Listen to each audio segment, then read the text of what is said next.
This is Lawrence Romanosky from the Distinctive Collection in Calgary, Canada, and here is a look at our beautiful Aston Martin showroom. Today I thought I would go through an Aston Martin V8 Vantage for the benefit of a customer who I shipped a car to who couldn't be here to take a physical delivery of the car and the explanation. So what I wanted to do is just do a walk around of the car and point out a few things that, that any new owner might want to know. Let's start with the doors on the car. I mean, this light lights up in the evening, and you press in and then grab the handle, the door opens. There's no stops on it, so it goes, it can stay in any position. And also you'll notice that the door rises up about 10 or 15 degrees.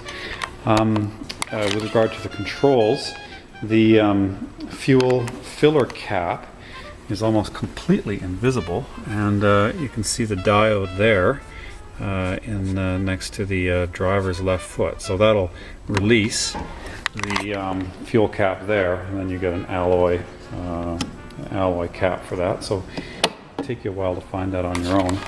The handbrake in these cars is the English fly-off type, which can take a little bit of practice to get the hang of. Normally with a handbrake you ratchet it up, and it stays up. But in this case that would limit the ability to get out of the car, so this one then falls. So to release the handbrake, you pull it all the way up and then press the button, lift it more, and then drop it, and then the handbrake's off. There'll be a light on the dash. Now what you don't want to do with this car is you don't want to take the handbrake and reef on it all the way as hard as you can, because then you have to reef on it even harder to press the button and release it. So that can throw you off a little bit. The hood release on the Aston is here, and it wings out, and you can hear that release. Of course, we've got all aluminum panels on the Aston, and the front hood release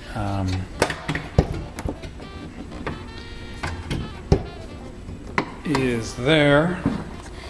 And then we see the dry sump engine, and it's mounted very low and very far back in the chassis. And we've got the washer fluid cap with a blue lid, and then that is the oil reservoir for the dry sump lubrication system. So the dry sump lubrication, there's a different method to checking oil, and this one says check oil level when cold, run at 2000 RPM for 20 seconds, turn off, wait 30 seconds, remove cap, and check oil. So you're not putting a dipstick into the sump of the car, of the engine, because it doesn't have a sump.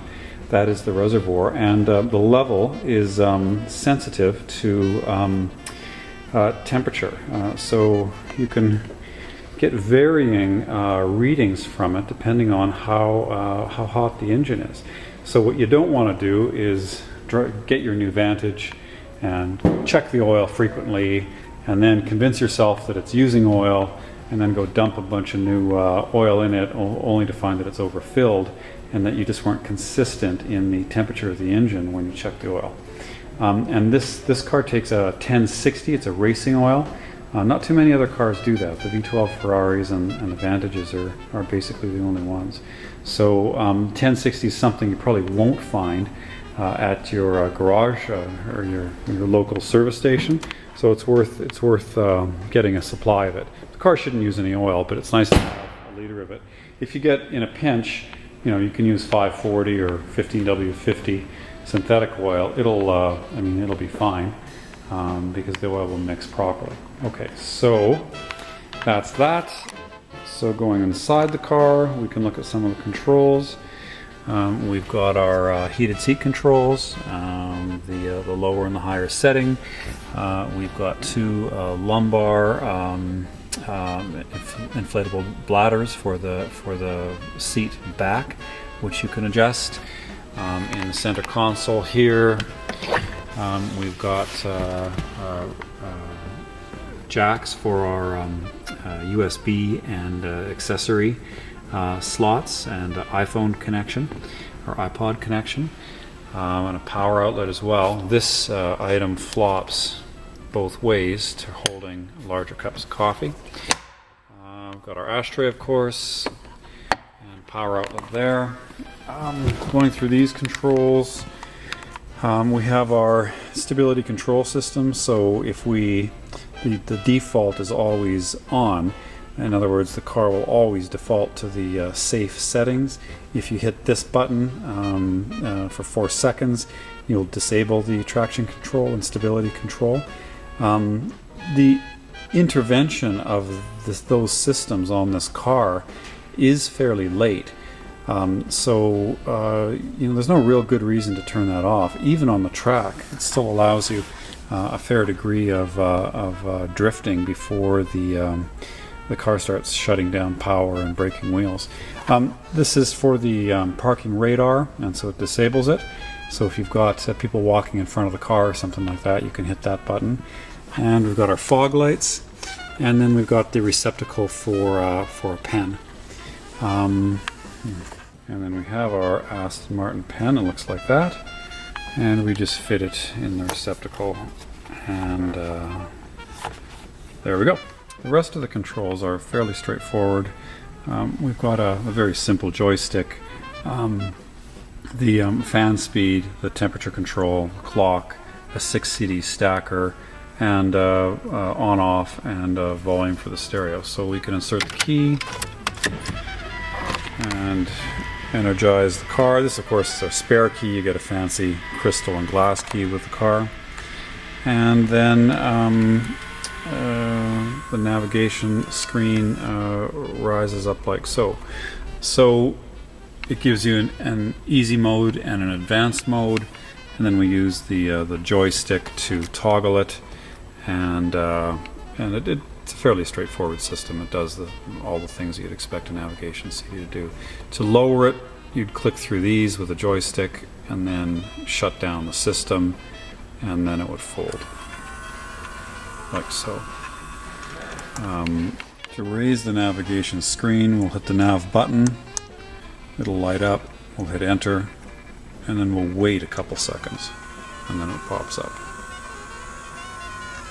And then the rest of the infotainment system is actually fairly straightforward.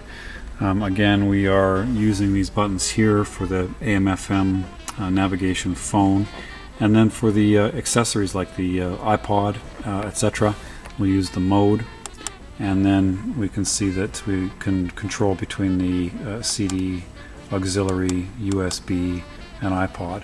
And then for each of those, we can use the menu button, and then it gives us menu items, and we can use the joystick then to go up and down up and down through that. And buttons for our memory presets for the radio, and to scan radio stations. So in an era of very complex iDrives and so forth, it's actually a pretty simple car with basically just one button for one function. We have the steering wheel with the phone controls and the cruise control down there, and we've got one stock with a trip button, and that calls up information on the center display. And on the other side, the typical wash wipe controls for the windscreen.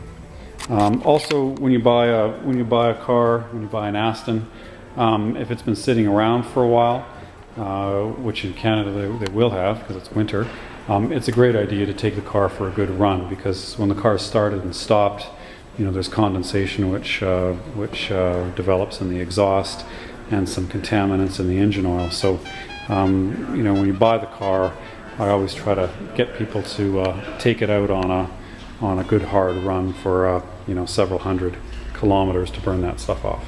So other than that, I hope that's at least somewhat helpful if you're buying a car, and helpful to the guy I just sold one to. And of course there is an owner's manual for all the minutiae. But thank you for viewing. It's Lawrence Romanosky, the Distinctive Collection in Calgary, Canada.